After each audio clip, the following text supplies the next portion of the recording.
ကြီးပွားခြင်းရင်ဒါတို့တိထားပါမင်္ဂလာပါစီးပွားရေးလောကတဲ့ကိုခြေစုံပစ်ဝန်းဖို့ပြင်နေတဲ့လူငယ်တွေနဲ့အခုမှစတင်ရုန်းကန်နေရတဲ့မိတ်ဆွေတို့အတွက်ဒီနေ့စကားလေးချို့ပြောပြခြင်းပါတယ်လူတိုင်းကြီးပွားခြင်းကြတာပဲဒါပေမဲ့ဘာကြောင့်လူနည်းစုပဲချမ်းသာသွားကြတာလဲကြီးပွားခြင်းရင်အလုံးလုံးယုံနဲ့မရဘူးအတွေးခေါ်နဲ့အကျင့်ပြောင်းဖို့လိုပါတယ်ဒါကြောင့်ကြီးပွားချမ်းသာဖို့စ조사နေတဲ့လူငယ်တွေအတွက်အကြံပြုချက်၅ချက်ကိုပြောပြပေးသွားမယ်ဗျာတန်ဖိုးရှိလို့အဆုံးထိနားထောင်ကြည့်အောင်နော်နံပါတ်1ကျွမ်းကျင်မှုဆိုတာငွေထက်တန်ဖိုးရှိတယ်အစပိုင်းမှာငွေနောက်ကိုပဲမလိုက်ပါနဲ့ကျွမ်းကျင်မှု scale နောက်ကိုအရင်လိုက်ပါသင်ဟာလူတစ်ယောက်ရဲ့ပြဿနာကိုဖြေရှင်းနိုင်တဲ့ကျွမ်းကျင်မှုရှိလာပြီဆိုရင်ငွေဆိုတာတင့်စီကိုအလိုလိုပြေးလာပါလိမ့်မယ်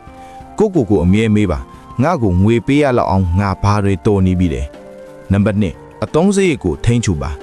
လူအများစုကြီးပွားရာလမ်းကနေချော်သွားတာကငွေနဲ့ရလာတာနဲ့လူကုန်ထံပုံစံချက်ချင်းပြောင်းလိုက်ကြလို့ပဲဝင်ငွေတိုးလာရင်အသုံးစရိတ်ကိုမတိုးပါနဲ့ရင်းနှီးမြုံနာမှုကိုပဲတိုးပါတထေးစိတ်ပေါက်ဖို့ဆိုတာတထေးလိုသုံးပြဖို့မလိုပါဘူးတထေးလိုရှာတတ်စုတတ်ဖို့ပဲလိုပါတယ်နံပါတ်3ရှုံးနှိမ်ခြင်းဆိုတာရင်းနှီးမြုံနာမှုတစ်မျိုးပဲစီးပွားရေးလုပ်ရင်လဲကြတာအရှုံးပေါ်တာဟာဘဝပြတ်တာမဟုတ်ဘူးအဲ့ဒါပညာသင်စေးပြေးလိုက်ရတာလို့သဘောထားပါအောင်မြင်တဲ့လုပ်ငန်းရှင်ကြီးတွေဟာသူတို့ဘဝမှာမရေမတွက်နိုင်အောင်ရှုံးနှိမ်ဖူးကြသူတွေပါအရေးကြီးလာကလဲကြတဲ့နေရာမှာပဲထိုင်မနေဖို့ပါပဲနံပါတ်4အချိန်ကိုအရင်နစ်လို့ပါလူတိုင်းမှာတူညီတာဆိုလို့တစ်နှစ်24နာရီပဲရှိပါတယ်ဒီအချိန်ကိုအပျော်အပါမှာသုံးမလားကိုယ်လုပ်ငန်းတိုးတက်ဖို့သုံးမလားဆိုတာတင်ရွေးချယ်ရမှာပါသူများတွေအိတ်နေချိန်တင်အလွတ်လုပ်ပါသူများတွေကစားနေချိန်တင်လစ်လာပါနံပါတ်5လူမှုဆက်ဆံရေးဟာအခွင့်အလမ်းပါစီးပွားရေးမှာ connection အဆက်အသွယ်ဟာအញ្ញံအရေးကြီးပါတယ်တင်းပတ်ဝန်းကျင်မှာအောင်မြင်နေသူတွေတင်းထက်တော်တဲ့သူတွေရှိနေအောင်ကြိုးစားပါပြင်းရည်တဲ့သူ9ယောက်နဲ့ပေါင်းရင်6ယောက်မြောက်ပြင်းရည်သူဟာတင်ဖြစ်လာလိမ့်မယ်အောင်မြင်တဲ့သူ9ယောက်နဲ့ပေါင်းရင်တော့6ယောက်မြောက်အောင်မြင်တဲ့သူဟာတင်ဖြစ်လာမှာပါ